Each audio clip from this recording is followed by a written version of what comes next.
რუმინეთის საქართველოს საბიუჯეტო სახსრების კონტროლში დაეხმარება დღეს საქართველოს კონტროლის პალატასა და რუმინეთის საანგარიშო სასამართლოს შორის ურთიერთთანამშრომლობის მემორანდუმი გაფორმდა. შეთანხმების თანახმად საქართველოს კონტროლის პალატას რუმინეთის საანგარიშო სასამართლო გამოცდილებას გააუზიარებს და ორმხრივი ურთიერთობები კიდევ უფრო გაღრმავდება. თანამშრომლობა საქართველოს კონტროლის პალატასა და რუმინეთის საანგარიშო სასამართლოს შორის. ორი უწყება საერთო გეგმები და პროექტები. მემორანდუმს ხელი დღეს ქუთაისის ახლად გახსნილ სათაო ოფისში მოეწერა. დღეიდან ორი ორგანო მეგობრულ ურთიერთობას კიდევ უფრო გაამტკიცებს. ძირითადი საკითხები, რომელიც გათვალისწინებული არის ამ თანამშრომლობის მემორანდუმში, გახლავთ აუდიტორების ურთიერთგაცვლა, გამოცდილების გაზიარება, ერთობლივად პრობლემატურ საკითხებზე აუდიტების ჩატარება, ასევე სასწავლო პროგრამების და ტრენინგ პროგრამების ორგანიზება ქართული აუდიტორებისათვის. ხელშეკრულების მიხედვით უწყებებს შორის გაიმართება ხშირი შეხვედრები.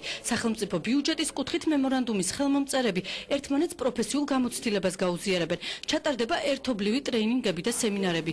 ორი უმაღლესი აუდიტორული ორგანო საქმიანობის შესახებ დოკუმენტაციას და ინფორმაციას გაცვლიან. კონტროლის პალატები საერთაშორისო სტანდარტების ევროპულ აუდიტს დანერგავენ. ჩვენ ხელი ძალიან მნიშვნელოვან დოკუმენტს მოვაწერეთ. მემორანდუმი პალატებს შორის ნაყოფიერ და აქტიურ თანამშრომლობას გულისხმობს. ჩვენი მიზანია ერთად გავაკონტროლოთ საჯარო ფინანსები და ჩვენი აუდიტების პროფესიული დონის ამაღლებაზე ვიზრუნოთ. ეს უკვე საქართველოს კონტროლის პალატის მიერ უცხოელ პარტნიორებთან დადებული მესამე ხელშეკრულებაა. თანამშრომლობის მემორანდუმი ლატვიასა და შვედეთთან უკვე გაფორმებულია. 4 ქვეყნის ორგანო ერთობლივ ღონისძიებებს და პროექტებს უახლოეს მომავალში განახორციელებს. მე მიხარია, რომ ეს ვიზიტი შედგა და ხელშეკრულება გაფორმდა. ჩვენ მხარს უჭერთ ასეთ მნიშვნელოვან ინიციატივებს, რომელიც ორ ქვეყანას შორის მეგობრობას გააღრმავებს.